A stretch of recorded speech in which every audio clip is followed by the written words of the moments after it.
Spells won, I think 2 years back, I helped him out in his talent, and that was my first exposure to D for Dude.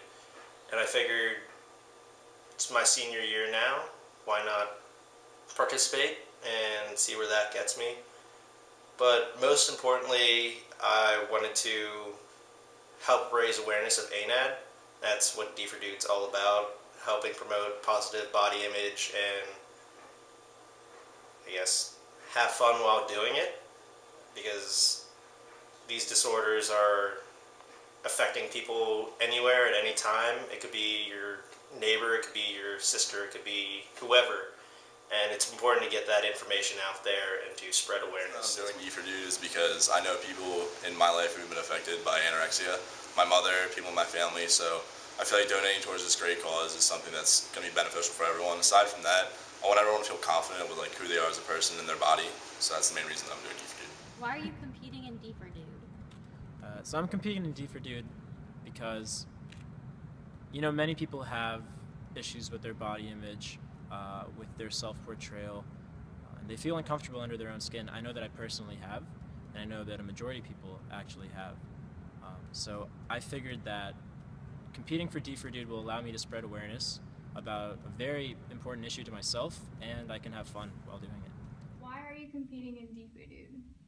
Honestly, it's because it's something like out of my comfort zone. I'm not really comfortable in front of crowds, and I thought I wanted to try something. It sounded interesting, and I was really flattered when I got asked to do it, so I said yes.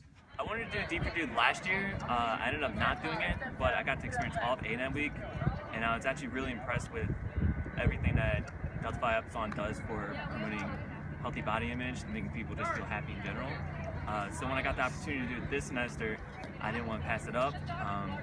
I like being happy myself, so perfect fit for me.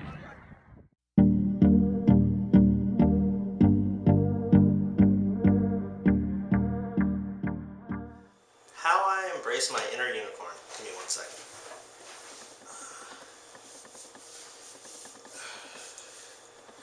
Alrighty.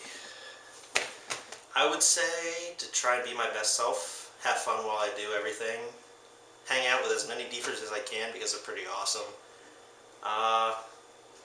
Also embrace that I'm unique and that there's nobody else out there like me, so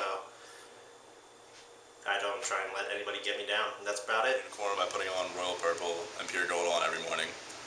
Put my best smile on right after that. And I come out with my best attitude, ready for the entire day. Put my best shoes on so I can keep galloping around. With my unicorn on, I obviously had to put the horn on it. So. How do you embrace your inner unicorn? So when I was a freshman and I just joined the Mama's Boys, our very first concert that I was going to sing in was in the ITE lecture hall, and it was packed. And I remember that I was super nervous because I had a solo, and it was going to be the very last song that we performed. So I was super nervous, I was sweating, I kept on running to the bathroom to practice and practice. And that nervousness was there until we finally got on stage to perform the very last song. And the audience was silent because I realized they were there because they wanted to hear me. So I sang my solo and I was super confident about it, and everybody was singing along and everybody was having a really great time. And I realized that I wouldn't have been able to have that much fun had I not embraced my inner unicorn, had I not embraced my uniqueness. So I think that I embrace my inner unicorn by showing my true colors. How do you embrace your inner unicorn? I do a lot of prancing, and I wear a lot of unicorn-themed clothing. I think that expresses my inner unicorn a lot.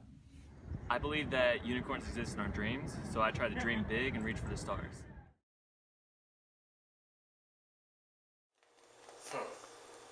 Let me get serious real quick. So, inner beauty. Inner beauty is what you have innately. It's not affected by the media. It's not constructed. It's what you look at yourself whenever you look at the mirror right before you go to bed. It is what you were born with, not what anybody else says about you. It's your true self, and nothing can ever change what you have. Someone that's struggling with self-confidence is to find that unique trait that you have in yourself and just be you. At the end of the day, you're not going to try and be someone else and that you're not. You should be confident with who you are, and at the end of the day, that's your unique trait. How would you describe inner beauty? So as philanthropy chair for Pi Kappa Phi, we work with people of different abilities, and we don't like to use the term disabilities because the people that we work with have their own strengths, they have their own inner beauty, and just like everybody else, they have their own weaknesses. So rather than judging somebody for what's on the outside, we embrace what they have on the inside. How would you describe inner beauty? I think inner beauty is about recognizing like what you got going on that's good about you, and like embracing that and not really worrying about and like stressing over your faults or flaws or anything. Whenever I'm not confident in myself, I tend to just say screw it and screw what people think. Whenever you make a decision, you should make it for yourself, not because someone else told you to do something.